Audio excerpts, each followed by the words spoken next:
Good morning, everyone. Today we'll be summarizing the cultural, political, and economic factors that most directly affect doing business in Mexico and what we should do about them. We'll be covering the culture and negotiation norms, the government and regulatory landscape, trade and FDI incentives, current macro conditions, and the peso, and conclude with three product ideas that are aligned with the Mexican market.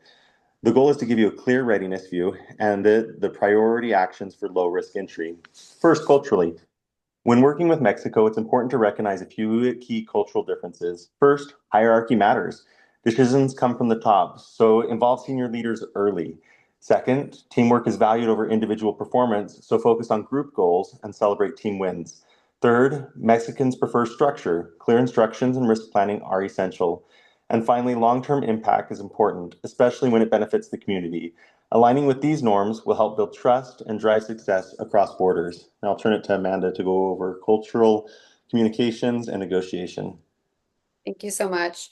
So when we look at the difference between the Mexico and the United States in terms of communications and scheduling, the United States is definitely more direct, where Mexico is less direct. They pick up on social cues and they might say, yes, I'm agreeing with you, but they don't actually mean that. They just mean that they're listening to you. In terms of scheduling, they're definitely more flexible with their time. For feedback, they prefer something that is not as direct as managers tend to be in the United States. So being more diplomatic is important. When disagreeing with somebody, it's also important to not be confrontational. The United States is known for being confrontational, where Mexico more likes to preserve harmony. And so in short, US managers need just to adapt to the norms in Mexico. And then if we look at the negotiation styles of Mexico versus the United States, Mexico is more relationship driven, where it takes time to build that relationship, as opposed to the United States, where we just go in and we tend to just talk business and numbers.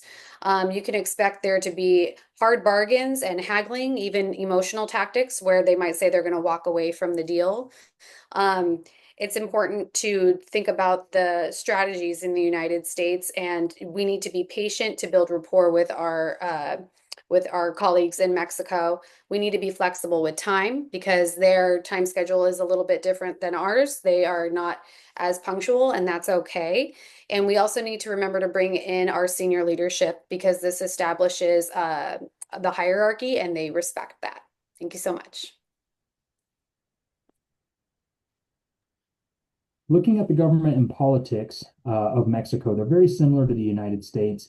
Both Mexico and the United States have a constitution, which is a great foundation for the government, as well as we see that there is a executive, legislative, and judicial branches, in the Mexico government, which is great to have those checks and balances, as well as to know that there's going to be more predictable legislation coming down the pipeline. Mexico does have shorter term limits compared to the United States, some as short as 6 years, which is only one term. So something businesses will want to make sure that they are aware of is that any political relations are being very followed up with, as well as being quickly established with any upcoming and new politicians. Looking at the current political affairs, Mexico has a great relationship with the United States, though recently has gotten a little bit choppy between tariff and trade disputes, everything in between there. We're looking at anywhere between 30% and 50% tariffs. And if that's only if they're reinstated as of November 1st. As of right now, they're completely paused, which is fantastic, but I do believe that we will see that to be resolved. Looking at the internal affairs, Mexico is beautiful, but it does have its shortcomings, unfortunately. There has been a lot of struggle with the cartels and a lot of corruption. But what we are seeing is that the Mexican government has greatly cracked down on crime in the country, and over the next few years, we should see some great improvements in terms of public safety, which would be amazing for business. Looking to the Economic Freedom Index on the next slide, they're actually relatively similar to the United States, but it does fall short in terms of property rights, government integrity, and business freedom.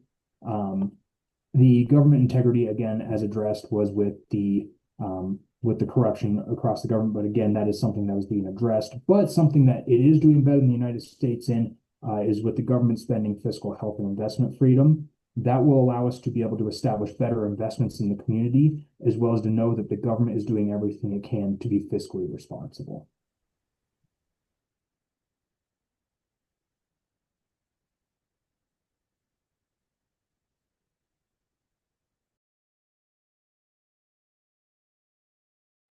Abe, I think you're on mute. Thank you so much, Amanda. Apologize for that technical oversight. Regarding the business regulatory environment, on a scale of 0 to 100, we're looking at starting a business, paying taxes, and enforcing contracts. Starting a business in terms of cost and time, it is definitely possible, highly feasible. The procedures in terms of the forms and whatnot can be a little lengthy and may take a lot of time, may take some work in. However, with paying taxes in terms of payments is good. There's a great payment system, but the time and the amount of taxes required, similar to the United States, there is a tax burden there that we will need to address and ensure that we're bringing in excellent profits for it to help offset that. Last but not least, looking at enforcing contracts, in other words, making sure contracts are honored, and if there's any disputes, in terms of the judicial process, it is a little lengthy because the automation of court cases is a lot lower, so that is something to keep in mind. Additionally, the time and cost of having attorneys and being able to present these cases are a little bit on that lower end or above average. So we have to keep those things in mind as well. But even with these flaws, this is still a great opportunity to invest in this country and to work in this regulatory environment. And with that, I'll pass it to my next associate.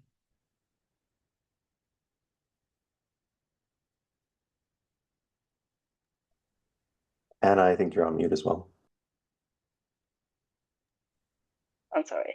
MFN means Mexico must apply the same tariff rate to all WTO members unless of FTA provides better terms.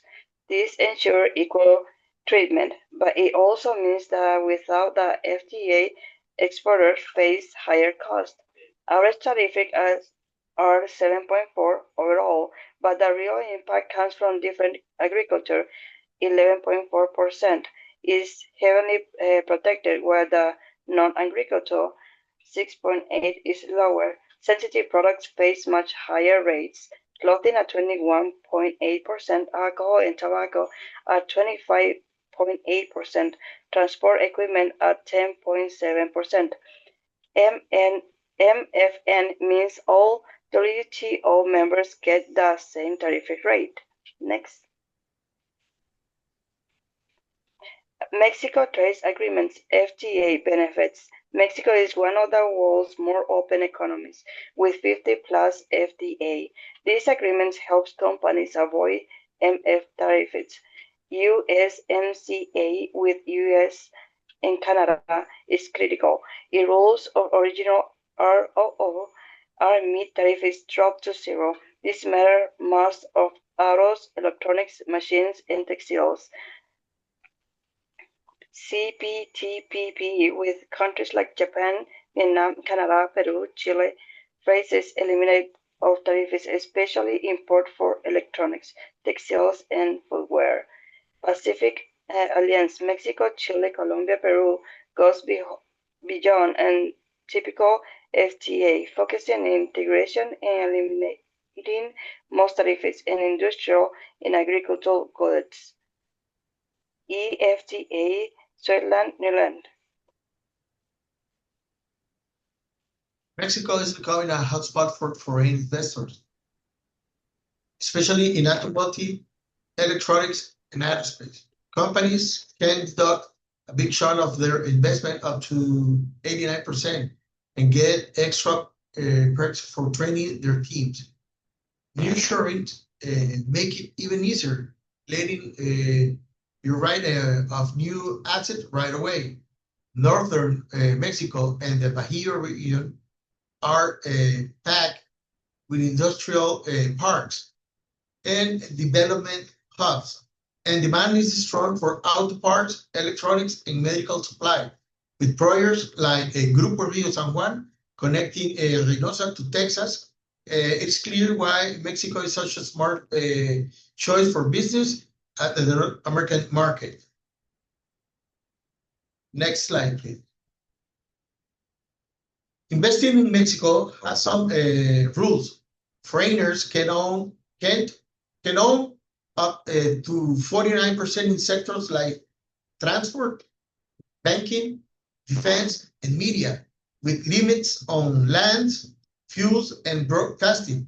You cannot directly own a land near borders or the coast, but a fideicomiso trusts provide a legal workaround. Despite this restriction, Mexico is attractive thanks to tax breaks, training incentives, and being close to the U.S. The key to success, teaming up with local partners and carefully following the law. Thanks. I will present Mexico economic condition from 2020 to 2024. GDP per capita from 19,354 2022 to 2005 688 according World Bank. People have more purchasing power, good for affordable but quality products. GDP growth less 8.4% to 6% and after 1.5% by 2024. A strong recovery after COVID, but now slow and stable growth. Inflation. Inflation is now 4.7%. According World Bank, customers are pricing sensitive, need competitive prices. Interest rate 4.25% in 2020 and 10% to 2024. Credit was very expensive, but now starting to rise. Conclusion: Mexico showed higher income, slower growth, moderate inflation, and easing rates.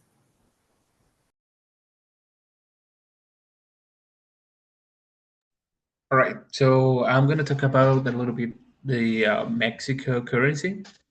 The Mexico currency is the Mexican peso, and that was the country we were researching. As you can see at the top, it shows a 5-year graph of the value of this currency versus the US dollar. Um, this graph shows from September 2020 to August of this year. As you can see, September 2020, the value was about 21 Mexican pesos per $1. It has some fluctuations, and at the beginning of this year, Mexican peso raises again.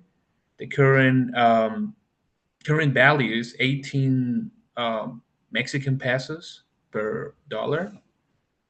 And another thing we were able to see as well was about the potential causes of recent changes.